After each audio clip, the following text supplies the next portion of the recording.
Hello and welcome back to our DT revision series. In today's episode, day 7. Let's get started.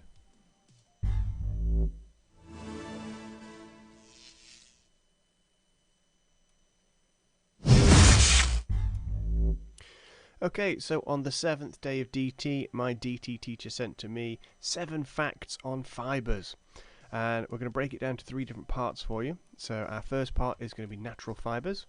And then we're going to move through to synthetic fibres, and then I've got a little treat at the end to go over a very important part, really, that we'll just touch on in this episode. Okay, so to begin with then, what we've got cotton, which is a strong fibre. Now, we should come across some of these recognisable properties that we've been looking at over the last couple of days, but strength is something that cotton has. It's highly absorbent, meaning that it can soak up water and liquids. It's cool to wear in hot weather, but its downsides, of course, is that it's flammable and it can shrink. So if you've ever had a cotton top that you put in the tumble dryer by mistake and it shrunk, then it's mainly because it's made out of this cotton, and it can shrink when put under heat. And of course it comes from the cotton plant, which is why it's natural. It comes from something that's grown out of the ground, and some of the common uses, of course, are things like towels and t-shirts, etc. Next on our list of our natural fibres is wool, which of course naturally comes from animals. We get our wool from sheep, and it's soft, very warm and absorbent, so it can absorb liquids. It is crease resistant, which is a benefit for those of you that don't like ironing, because it doesn't need ironing because it resists those creases. Has low flammability. What does that mean then, low flammability? Well, if something's highly flammable, it's more likely to catch fire. So if something has low flammability, it means it's less likely to catch fire, which is a benefit there, a bonus. And it takes a long time to dry when it is wet. So if you do get sodden in your woolly jumper, your Christmas jumper, if you're out and about in your woolly jumper and you get absolutely sodden, absolutely wet through, it's going to take a long time for that jumper to dry out. Silk is our next on our list of natural fibres. You might be scratching your head and going, "Sir, silk? What the deuce are you talking about?" Well, for some of you this might be an absolute mind blow as to where we get silk from. For others who know this as well, if you're doing the fibres GCSE, of course you'll probably already know this, but for those of you that are doing a different specialism, like timbers or paper and boards perhaps, this might blow your minds. But we get silk from these guys down here, which are called silkworms. And of course when they cocoon themselves, they produce silk, which is then used to create, you guessed it, well, silk. Probably one of the reasons why it's really expensive. Historians in the room might be able to tell me more about that, but I knew that silk is an expensive material, possibly because of how long it takes to make, possibly, I don't know. But from a DT point of view, we need to know where it comes from and its properties, which here are fairly straightforward, but lightweight, of course, is a big one there. Silk is really smooth and luxurious. It's very soft.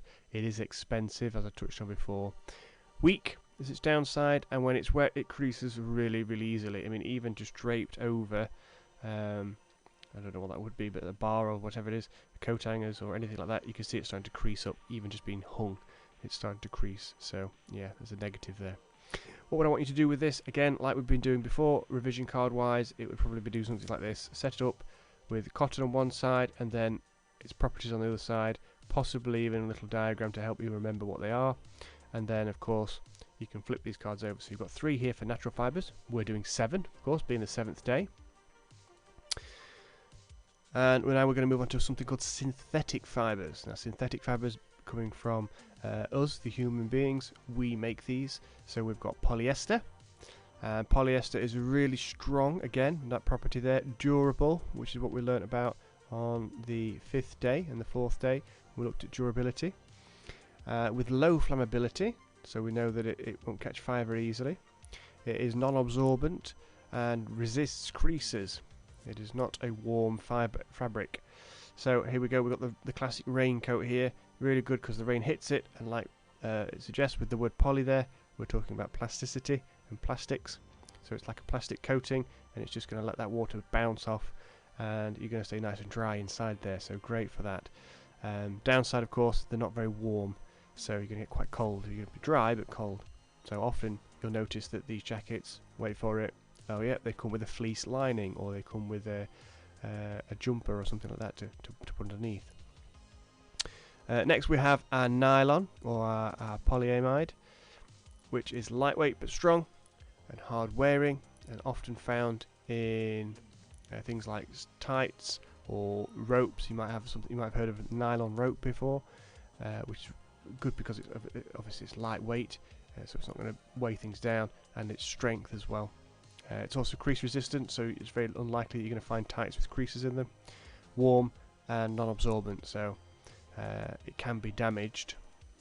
Having said that, in sunlight, so it is a bit of a delicate fabric, despite its strength.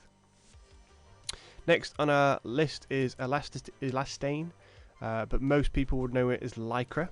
And of course, Lycra being a really super smooth, very strong, stretchy fabric that you can use for a lot of sporting activities. Think of things like Under Armours, and when you go to the gym, you're going to be wearing things that are quite cool or keep you warm. So these are quite good for that. Mainly because of their elasticity, their property there, which is elastic, so it stretches, and again remember it goes back to its original form. It keeps its shape well and resists creases. It's very rare that you can ever see crease in anything that's made out of Lycra, but it is unfortunately highly flammable, so you don't want to be caught with a naked flame around anything that's made out of Lycra, and it often comes with a warning saying keep this away from a open flame. So there are 6 of our different types of fabrics, our different types of fibres, and I just wanted to end with knitted fabrics and just touch on 2 different forms of knitted fabric.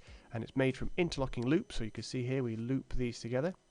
Grands and great grands will have been well versed in this, so if you're unsure about how to knit, if you ask grands and great grands, they'll hopefully be able to steer you in the right direction and show you some examples of what they've been doing, potentially or hopefully. So it's loops of yarn put together, and you loop them in certain different ways. Now the 2 different types of ways in which you loop them, interestingly, are called weft and warp. Weft knitting is made usually by hand. It's very stretchy like this, and it's warm. It's often when great grannies bring you those scarves, which are about 900 meters long, and you end up having to wrap it round yourself about 20 times to get it to fit. But they're beautifully stretchy and incredibly warm, and they are fantastic, made of lots of different beautiful colours and things like that. So yeah, Granny's scarves often are weft knitted. The opposing side of that, of course, is they're warp knitted, and they're less stretchy but retain its shape much better. So things like the knitted jumpers you get, the Christmas jumpers certainly, they're going to be knitted by using machines, so they're going to be a little bit more accurate. They're going to be a little bit tighter together, so there's less movement available in there. And if you wanted some more information on different types of knitted fabrics, if you research weft and warp, you'll get a diagram showing you the different ways in which those knits go together. And so there you go. That's our 7th day of DT, looking at facts on fibres. I hope you've learned something new. These are things that come up in your core part of your DT exam, so they're very relevant to you, despite maybe doing a systems specialised, electronic specialised GCSE. These are things you need to know about fibres. If you're doing Timbers GCSE, you still need to know about this. This is all very important information, and the same goes for those of you that are doing fibres. Tomorrow's episode will look at a specialism, but you need to be aware of these anyway. So let's head back to home base and finish off. Right, so what did my DT teacher send to me today on the 7th day? On the 7th day of DT, my teacher sent to me 7 facts on fibres. We've looked at 3 natural bearing fibres, we've had a look at 3 synthetic types of fibres, and interestingly we've even delved into knitted fabrics a little bit more detail, looking at warp and weft styles of knitting. Until next time, stay safe, and don't forget to subscribe. Bye now.